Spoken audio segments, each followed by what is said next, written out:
Bonjour tout le monde. Donc aujourd'hui, je vais entamer le troisième élément de la réforme budgétaire des finances publiques au Maroc. Maintenant, je vais parler sur le volet performance. D'abord, je tiens à vous remercier pour votre suivi et je vous invite également à visiter la chaîne de YouTube dans laquelle je vais diffuser par la suite toutes les vidéos concernant la réforme budgétaire des finances publiques au Maroc. Donc, le volet performance, donc je vais parler sur quatre éléments principaux, à savoir la nomenclature budgétaire par destination, la stratégie de politique publique de performance, la performance stratégique et opérationnelle, le tableau de bord, les objectifs et les indicateurs. Donc, comme vous savez que la réforme, elle a pu changer d'abord la destination des crédits, disons la nomenclature budgétaire, et on a passé, suivant l'article 38, d'une nomenclature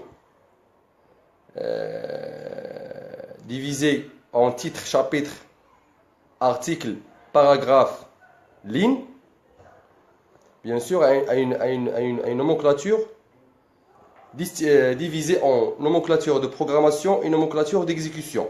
Maintenant, on trouve le titre, après le chapitre, après le programme, après la région et après le projet en action.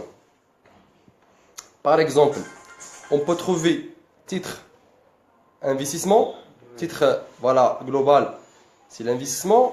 On trouve programme, par exemple, on prend les programmes du ministère de l'Industrie, on trouve programme industrie, programme commerce distribution, programme économie numérique, programme support et pilotage.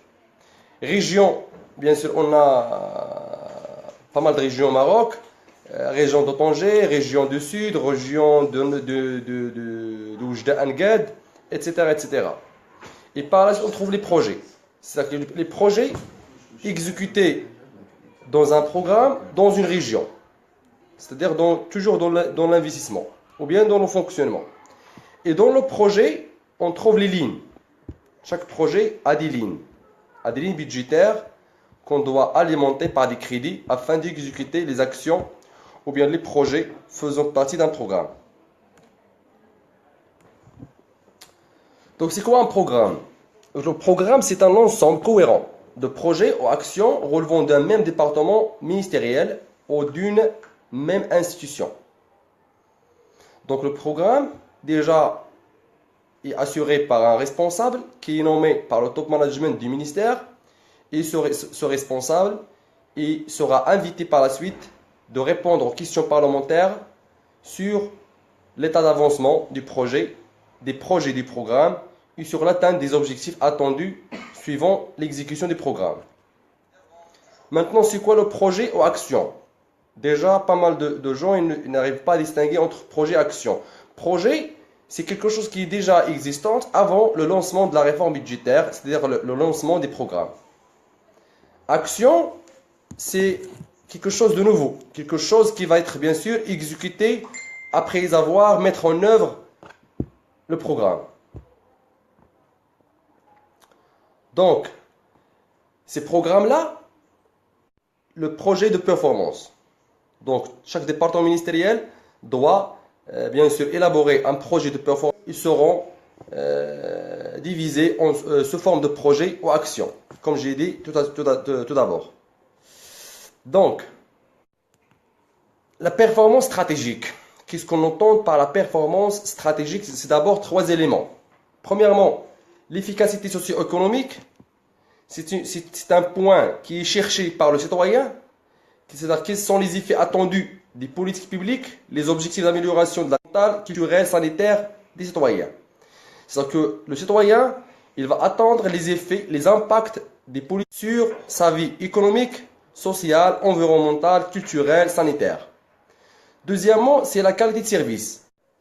C'est-à-dire que l'usager du service public, il doit atteindre bien sûr que le service soit amélioré, que la qualité soit à la hauteur au service de l'usager. en termes d'impôts, en termes de santé, éducation, police, justice, etc. Troisième élément, c'est l'efficience de la gestion. S'il est payable, c'est lui qui paie l'impôt, c'est lui qui va attendre que la gestion soit efficace et qui rapportera bien sûr des produits obtenus concernant l'activité qu'il exerce. Est-ce que le ministère, par exemple, de l'équipement a pu améliorer les infrastructures pour que le transport soit efficace? Est-ce que le ministère de l'énergie a pu améliorer l'éclairage au niveau des zones industrielles? Donc, comme j'ai dit, donc la performance, il est autour de 3 éléments. Premièrement, c'est l'efficacité socio-économique, la qualité de service, l'efficience de la gestion. Donc, 3 points de vue, à la fois point de vue citoyen et point de vue contribuable.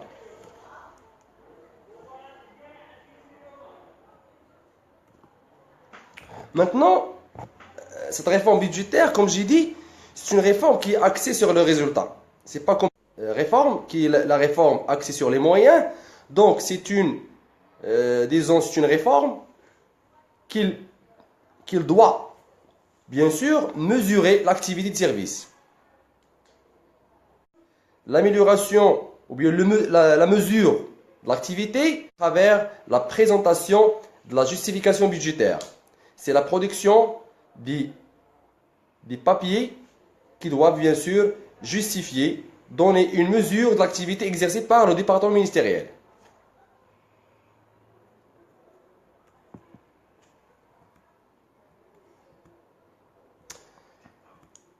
Alors, maintenant que le ministère ou bien l'institution publique, il doit élaborer un rapport ou bien un projet, qui est le projet de performance. Ce projet de performance, premièrement, les programmes.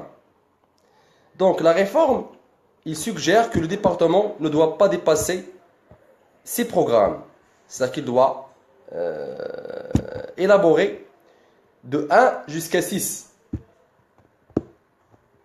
C'est-à-dire de un programme jusqu'à 6 programmes. Maintenant, dans chaque programme, on doit avoir des objectifs. Pourquoi le programme? Par exemple, je vous donne un exemple très clair. Programme industrie. Donc, programme industrie, quels sont les objectifs derrière le programme industrie? Par exemple, on va essayer d'accroître la part du PIB industriel dans le programme. Mais cet objectif, il est vague. Il n'est pas mesurable parce qu'on ne peut pas savoir qui est derrière vraiment l'accroissement du PIB industriel. C'est pourquoi on doit ajouter des indicateurs pour qu'ils permettent par la suite de bien cerner qui sont les intervenants derrière l'atteinte et l'accroissement du PIB industriel. Parce qu'on peut trouver que les intervenants ne sont pas tout à fait le ministère de l'Industrie chargé de l'industrie. Donc c'est pourquoi on doit éviter les facteurs externes et on doit se concentrer, on doit délimiter les intervenants pour qu'on puisse dire que voilà le budget consacré et le budget donné à cet organisme, il est bien exécuté et il a pu accroître cette chose-là, que ce soit le PIB industriel ou bien le PIB agricole, je ne sais pas. Par exemple, on peut prendre le ministère Affaires étrangères et coopération. Donc c'est un ministère qui a un programme qui s'appelle Affaires consulaires et sociales. Donc l'objectif, assurer un service consulaire de qualité. Deuxième objectif, garantir les droits sociaux des Marocains résidant à l'étranger, les émireux. Troisièmement, améliorer la gestion des affaires et des étrangères au Maroc. Donc, les objectifs doivent être bien sûr accompagnés par des indicateurs. Et ces indicateurs, bien sûr, ce sont des clés de répartition qui peuvent bien sûr mesurer l'activité et mesurer l'atteinte de l'objectif. Bien sûr que l'objectif ou bien le programme en général, il est décliné en projets. Quels sont les projets qui doivent être exécutés pour que le programme soit bien réalisé. Et ces projets, ils seront dotés par des crédits budgétaires. Et il faut pas que le lien entre la dotation budgétaire et l'objectif ne soit pas mécanique. Mais on doit avoir qu'il y a une compatibilité entre la dotation budgétaire et le projet en vigueur. Maintenant, c'est quoi l'indicateur? Donc l'indicateur, c'est une représentation chiffrée d'un phénomène qu'on veut mettre sous contrôle. C'est-à-dire que le ministère, en fin de compte, aurait un tableau de bord dans lequel tous les indicateurs seront présentés au top management pour qu'ils puissent contrôler l'exécution des programmes. L'indicateur, il doit fixer les cibles qui peuvent traduire les objectifs définis. Il doit également orienter les décisions des gestionnaires dans le but d'améliorer la performance. Il doit également, l'indicateur, nourrir le dialogue de gestion entre les différents niveaux hiérarchiques. Il faut que l'indicateur soit compréhensible du cadre, du chef, directeur, secrétaire, ministre. L'indicateur doit être compréhensible dans tous les niveaux hiérarchiques. Il doit être bien sûr bien maîtrisé. L'indicateur, donc je ne vais pas trop tarder dans ce point, l'indicateur, il doit être 3 éléments qu'on doit chercher derrière la définition de chaque indicateur. C'est premièrement la pertinence. Il faut que l'indicateur ait un lien logique avec les objectifs. Il permet de formuler un jugement représentatif. Deuxièmement, il doit être fiable, c'est-à-dire robuste, documenté, plan de construction et précision de mesure et estimé. C'est-à-dire que l'indicateur, on doit déjà avoir 2 années sur l'historique de l'indicateur. Il doit être bien sûr documenté. On ne peut pas faire des indicateurs comme ça, hasardeusement, sans pour autant avoir des documentations qui peuvent bien sûr par la suite justifier l'atteinte ou bien la définition de l'indicateur. Et troisièmement, comme j'ai dit tout d'abord, c'est qu'il doit être compréhensible, clair, immédiatement interprétable, sélectif et justifié.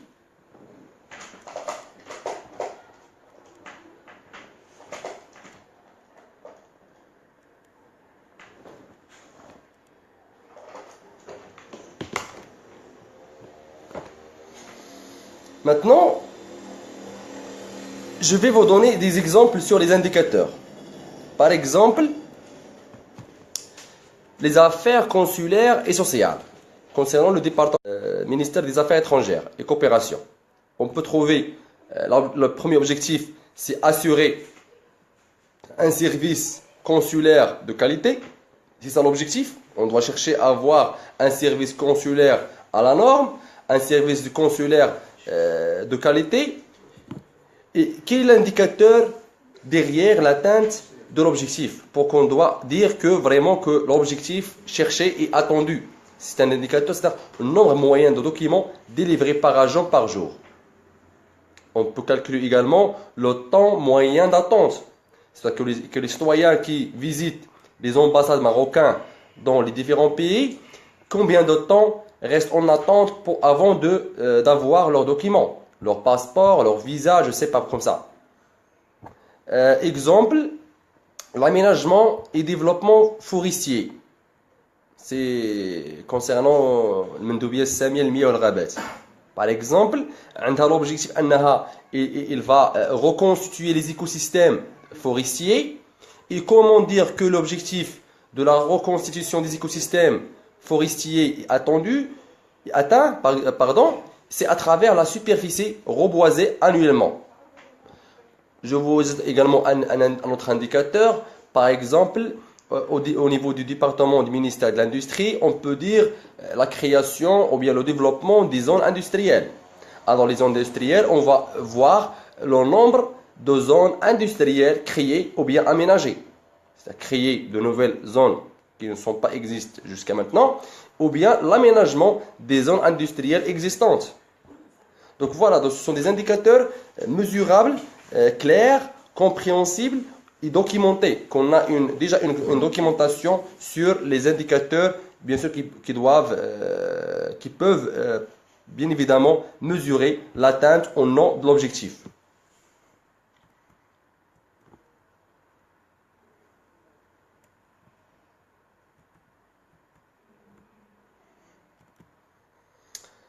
Donc, je vais faire un récap. Maintenant, comme j'ai dit, chaque département il doit élaborer un projet de performance. Le projet de performance, qu'est-ce qu'on aura comme composante de ce projet? On aura les programmes. Minimum 1, maximum 6. Ce programme, chaque programme, il doit avoir au minimum de 1 jusqu'à 3 objectifs. Et chaque objectif, il doit avoir de 1 jusqu'à 3 indicateurs. Programme, objectif, indicateur. Bien sûr, le début du projet, ce sera la stratégie générale du ministère. Après, quels sont les plans sectoriels du ministère. Et après, on va commencer par la définition, Alors, les programmes, on aura la présentation générale sur le programme, on aura le nom du responsable chargé d'exécuter le programme. Troisièmement, on aura les objectifs du programme et dans chaque option sur 4 éléments. La méthodologie, c'est pas dans l'objectif doit être suivi par l'indicateur et l'indicateur il doit être bien sûr de 5 ans, 2 ans avant 2017 et 2018-2019. On commence. Donc, on aura une période de 5 ans, 2 ans de passé, 3 ans de futur, une année actuelle et 2 ans de futur. C'est-à-dire que les éléments historiques et les prévisions. Et dans chaque élément, c'est la méthodologie de calcul. Deuxièmement, c'est les limites. Les limites concernant les billes de l'indicateur pour délivrer et bien pour donner les chiffres concernant l'indicateur en question. Et quatrièmement, d'accord? Donc, chaque indicateur, il doit comporter bien sûr 4 éléments essentiels. Et par la suite, on aura un tableau, s'appelle tableau 6, dans lequel les projets ou les actions, ils sont présentés et ils sont budgétisés, que ce soit ce pas. Donc, chaque projet, il doit être financé selon l'un de 3 modes. Budget général, CAS, Sigma. Voilà, donc voilà la présentation générale du projet de performance. Donc, le volet performance concernant la réforme budgétaire apportée par la loi organique 113. Et je vais mentionner par la suite, bien sûr, des liens, des documents utiles pour voir, bien sûr, des exemples concrets et les objectifs liés à ces programmes et également les indicateurs, l'objectif par la suite. Donc, le volet performance, c'est très bien clair maintenant. Donc, je vais la vidéo sur ma chaîne YouTube et par la suite, je vais mettre en dessous, bien sûr, des liens utiles pour se connecter avec des documents utiles qui vont vous donner un aperçu clair et réel. Donc, je vous remercie bien évidemment pour votre attention et je vous donne rendez-vous avec le 4e élément et le dernier élément qui est le dialogue de gestion dans lequel je vais attaquer le management de l'avancement, dialogue de gestion dans les directions, un réseau principe de confiance et de style de management. Donc, également, je vais essayer de faire intervenir un responsable d'un programme dans un département ministériel, un aperçu pratique sur l'exécution, sur l'élaboration et l'exécution des programmes. Donc, merci encore une fois pour votre honorable attention avec le 4e élément qui est le dialogue de gestion.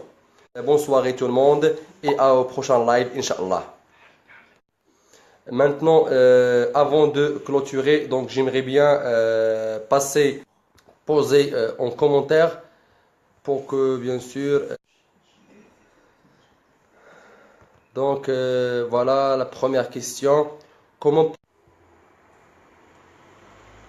donc Monsieur Mohamed Imihi, donc j'ai pas bien compris votre question. Qui paie? D'abord c'est une abréviation.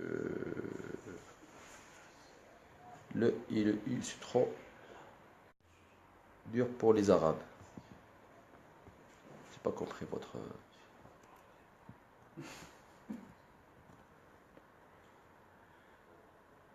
Est-ce qu'il y a un lien mathématique entre la performance que la LOF vise à améliorer et des montants crédits de paiement? Donc voilà, c'est pas les crédits de paiement mais des crédits budgétaires. On doit avoir des crédits, c'est normal, pour atteindre la performance derrière n'importe quel programme cherché, ou bien cherche à exécuter bien sûr. Comment peut-on choisir un smart qui paye? J'ai pas bien compris, bien sûr, votre question, Monsieur Mohamed. Si par principe on oublie toujours le principal, non. Restons le cinquième selon Madame, Mademoiselle Houda Aït Hassan. صراحة والله ما تنفهم les questions ديالك. Je suis vraiment désolé. Donc je peux pas répondre à vos questions. Vous mettez des commentaires, je sais pas qu'est-ce que... C'est que par principe, on oublie toujours le principal. Et quel est le lien avec le live? Alors, je passe à autre question.